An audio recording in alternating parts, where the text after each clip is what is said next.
L'Université adventiste de Sao Paulo au Brésil inaugure le musée d'archéologie biblique, le premier en Amérique latine.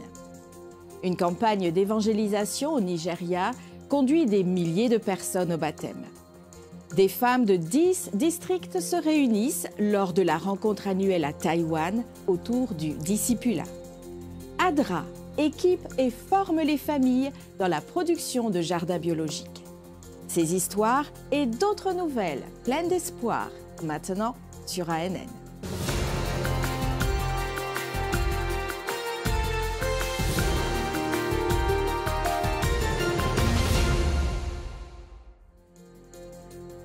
Le premier musée d'archéologie biblique en Amérique du Sud a été inauguré. Avec environ 3000 pièces originales et des dizaines de répliques, le musée se distingue par sa riche collection de preuves soutenant les récits bibliques. Situé à l'Université adventiste du Brésil, les billets du musée pour ses 6 premières sessions se sont vendus en environ 4 minutes. Il continue de connaître une demande extrêmement élevée, attirant des visiteurs de différentes régions du pays. Les artefacts du musée remontent à aussi loin que 2000 avant Jésus-Christ et proviennent de différentes parties du monde, telles qu'Israël, l'Égypte, la Jordanie et certains pays européens. L'exposition raconte plus de 4000 ans d'histoire, à travers une chronologie, divisant les phases de l'âge du bronze ancien à la période byzantine. Le projet du musée d'archéologie biblique a été conçu il y a 20 ans par le docteur Rodrigo Silva. Celui-ci est l'animateur de l'émission de télévision Evidence, diffusée sur TV Novo Tempo, la chaîne de télévision adventiste au Brésil. Il a reçu un bref hommage lors de l'un des moments les plus touchants de la cérémonie d'inauguration. Merci beaucoup, vous êtes témoin d'une grande occasion. Je remercie tous ceux qui ont permis de faire de ce rêve une réalité. Le musée d'archéologie biblique est une sorte de patrimoine culturel, avec 3000 pièces archéologiques originales et des dizaines de répliques couvrant une période de fourre tous en temps d'histoire biblique. Sempre há espaço para a gratidão. Il y a toujours de la place pour la gratitude. Des remerciements ont été adressés. Nous continuerons avec ce sentiment de reconnaissance envers Dieu de permettre à l'UNASP de franchir une étape importante pour proclamer que la Bible est la parole de Dieu et que nous croyons en cette vérité. Gloire à Dieu. Le financement de la construction du musée provenait principalement d'un cours biblique en ligne appelé « La Bible annotée », enseigné par le docteur Silva lui-même et qui a atteint plus de 3000 étudiants. À titre honorique, un de ces étudiants s'est vu remettre un livre contenant les noms de tous ses donateurs. Le président de l'Université adventiste du Brésil, le docteur Martin Kuhn, a mis en évidence le verset 8 du chapitre 40 du livre d'Isaïe en soulignant la parole de Dieu comme point central du musée. Ésaïe 40, verset 8. L'herbe sèche, la fleur tombe. Mais la parole de notre Dieu subsiste éternellement. ADRA, l'Agence adventiste de développement et de secours, a un impact mondial en autonomisant les communautés et en transformant des vies grâce au développement durable. Dans le sud de l'Inde, ADRA a aidé 10 familles à établir des jardins biologiques, leur fournissant ainsi un moyen de générer des revenus alors qu'elles étaient touchées par la récente pandémie.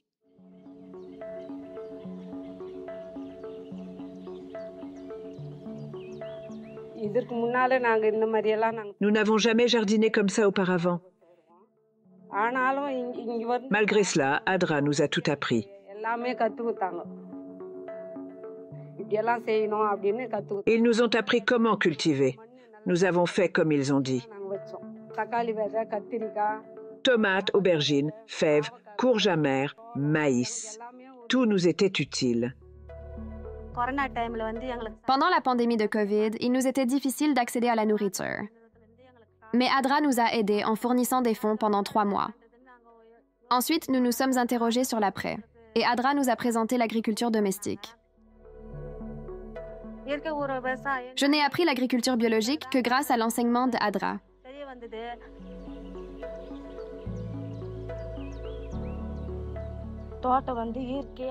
Ils nous ont inspirés à faire l'agriculture biologique et nous ont montré les méthodes.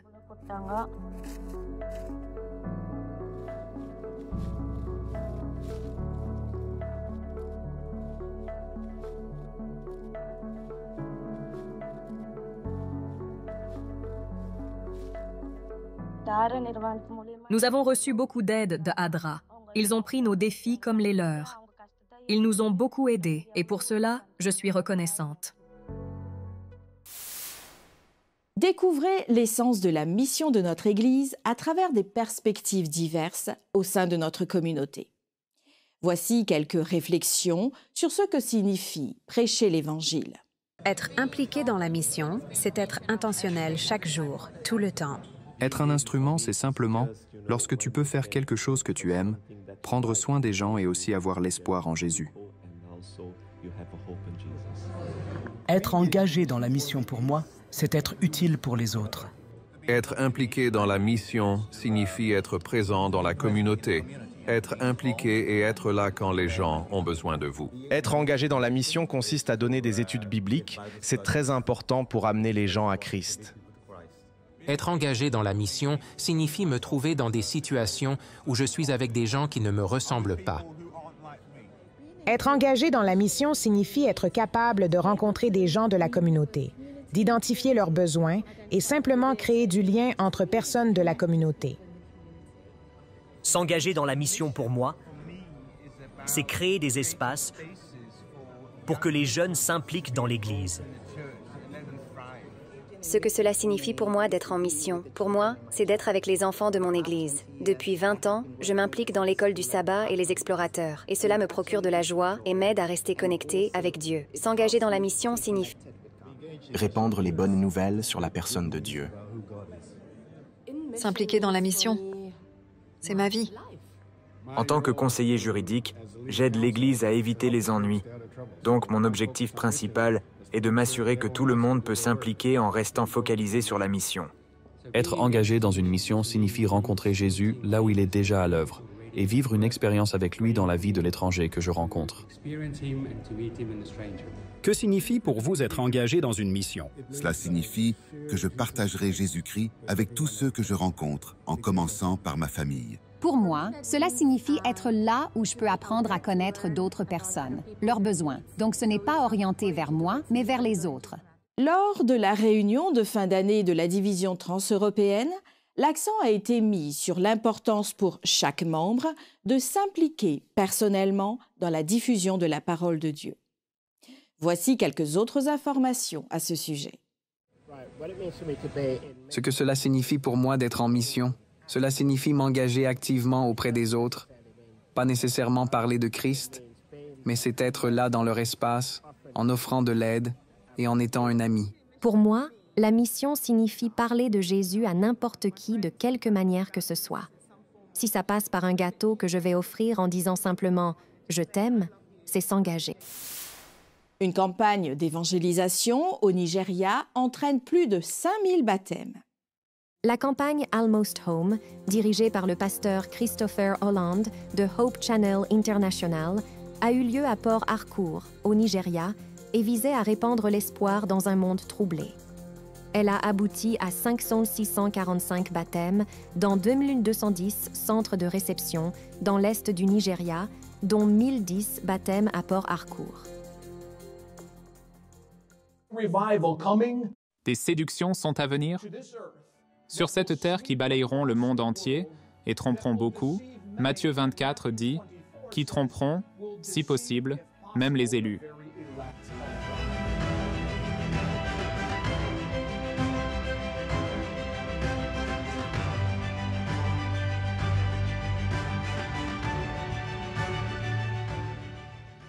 Parmi les nombreuses histoires de transformation qui ont suivi cette série évangélique, il y a celle de James Enwada Didia, qui a renoncé au culte ancestral malgré les menaces. Sa conversion a entraîné la destruction d'objets sacrés et son baptême s'en est suivi, symbolisant un changement spirituel significatif. De nombreux témoignages de guérison et de conversion ont émergé pendant la campagne, mettant en évidence l'impact des messages du pasteur Holland.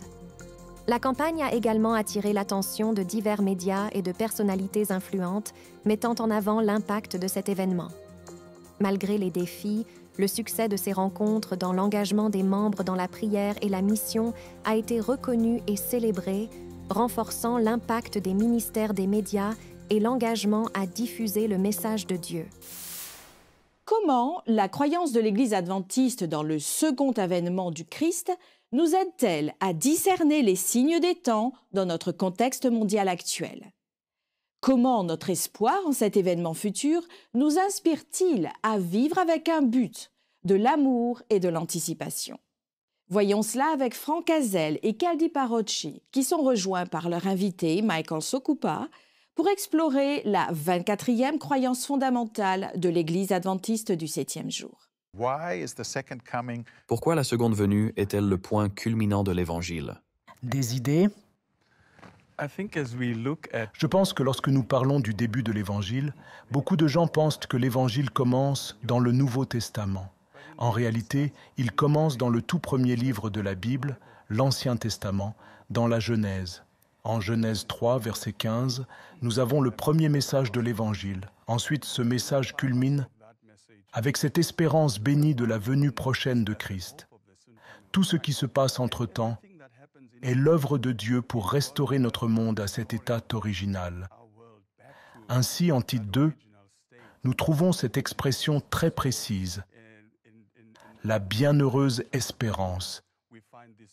Capturez-la pour nous donner cette espérance de cet apogée où Jésus restaurera tout à son état original. Intéressant. C'est un point important. Tu sais, en théologie, on parle du « déjà mais pas encore ». Nous vivons à une époque où Jésus est déjà venu. Il est déjà mort pour nous. Il a vaincu le péché. Il a vaincu la mort, mais pas encore complètement. Donc, nous vivons dans cet état où les promesses de Dieu ont été accomplies, mais nous attendons toujours leur achèvement final et complet, et cela se produira lors de la seconde venue de Jésus. Donc, nous attendons cette réalisation finale où tout, comme tu l'as dit, sera restauré à son état d'origine, tel que Dieu l'a voulu. Pour regarder l'épisode complet, visitez le site officiel de l'Église adventiste du 7e jour en anglais sur YouTube. Les dirigeants religieux à Manille, la capitale des Philippines, partagent des stratégies transformatrices en matière de leadership, d'autonomisation et de développement.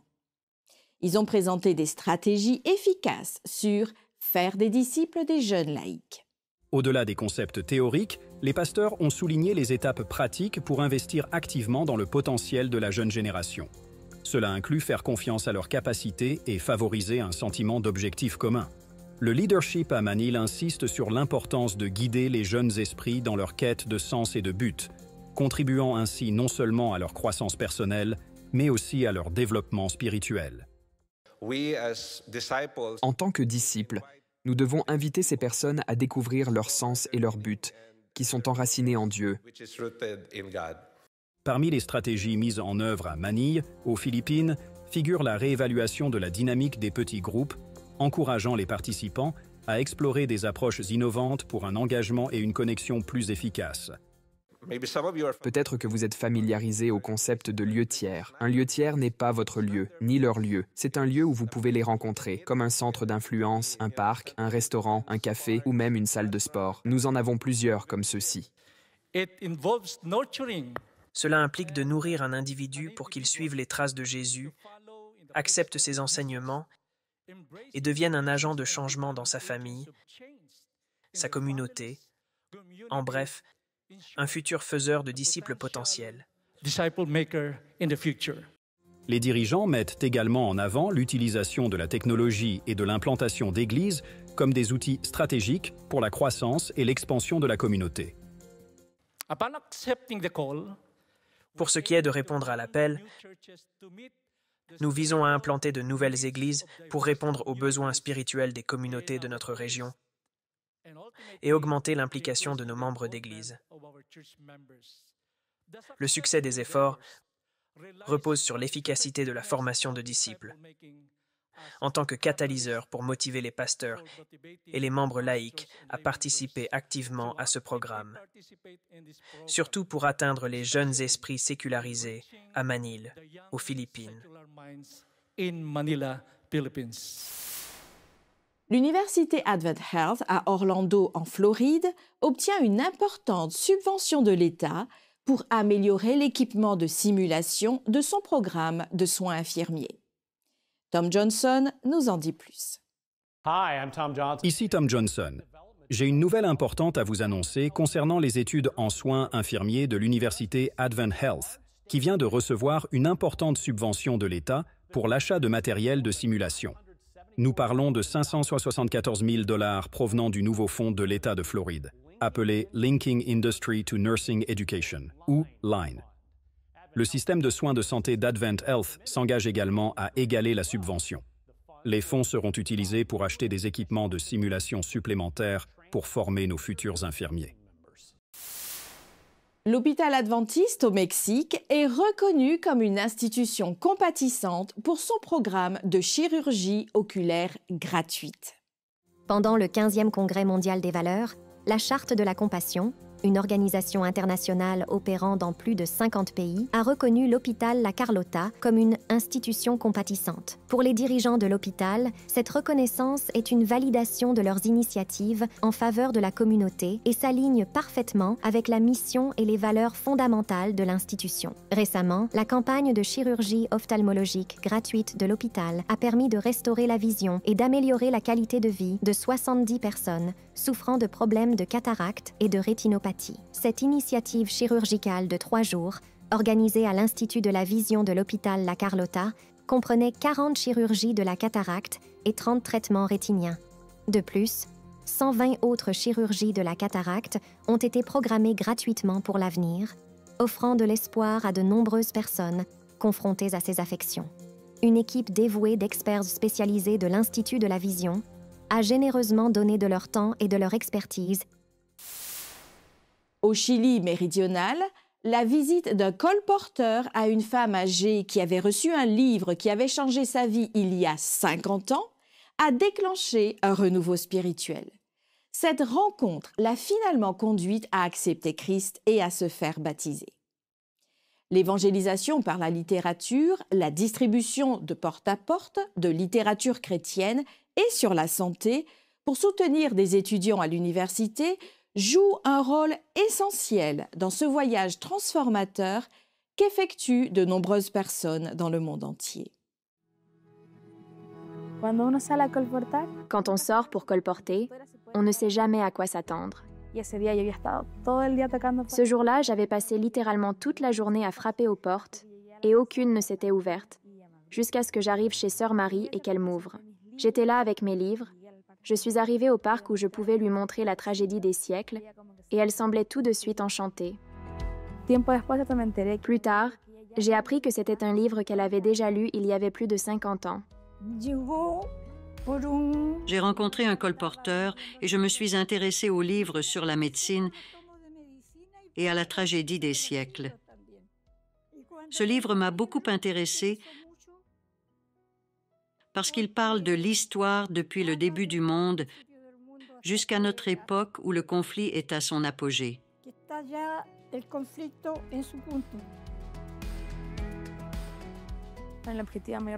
Je pense que l'objectif principal du colporteur est de pouvoir toucher toutes ces personnes qui attendent depuis longtemps et, comme on dit, les toucher là où personne d'autre ne peut y arriver. C'est pourquoi il est vrai que c'est Dieu qui m'a dirigée vers Madame Maria pour que je puisse l'amener à remettre sa vie entièrement au Seigneur. Merci à ma petite sœur qui m'a parlé à nouveau du baptême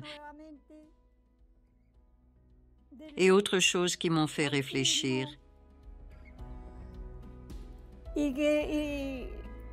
Muchas cosas que me hicieron reflexionar.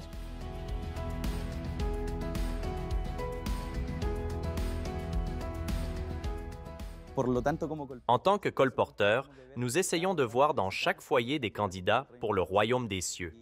Nous présentons un message complet afin que la personne en retire quelque chose, espérant que, si ce n'est pas maintenant, elle prenne sa décision pour le Seigneur à l'avenir et qu'elle voit que l'essentiel dans sa vie est Dieu et qu'il n'y a rien de plus. Nous sommes témoins d'un travail qui a commencé il y a 50 ans et qui s'est achevé aujourd'hui, comme en témoigne notre sœur Marie, qui a consacré sa vie à Jésus par le baptême.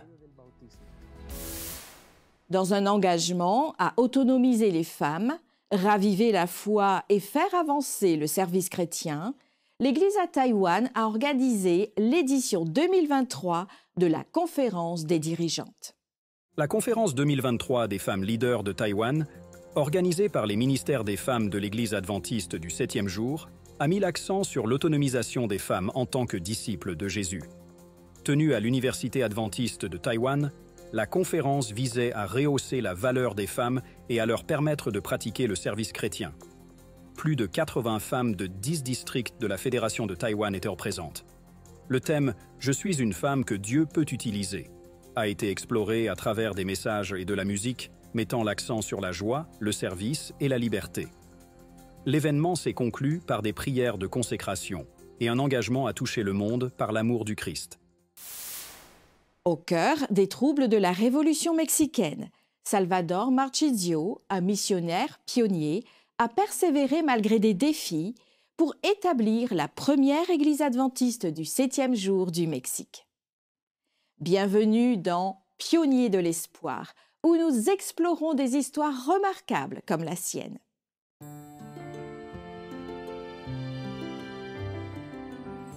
Mexico. En 1891, Salvador Marchisio s'est rendu à Mexico en tant que missionnaire pionnier. Né en Italie, Salvador s'installa aux États-Unis à l'âge de 21 ans. Il s'est finalement rendu en Californie, où il a découvert le message adventiste alors qu'il était patient à l'hôpital Sainte-Helena. Il résista d'abord au message, mais après 2 ans d'études avec A.T. Jones, il en fut convaincu.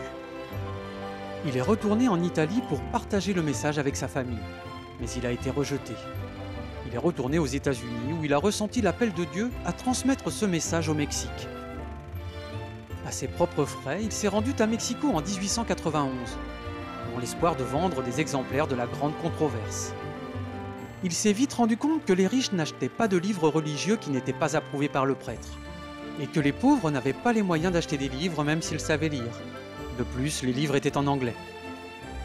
Malgré ces obstacles, il a tout de même vendu 2500 livres. Salvador est retourné à Battle Creek aux États-Unis pour étudier les soins infirmiers. Puis il est retourné au Mexique pour rejoindre d'autres missionnaires à Guadalajara.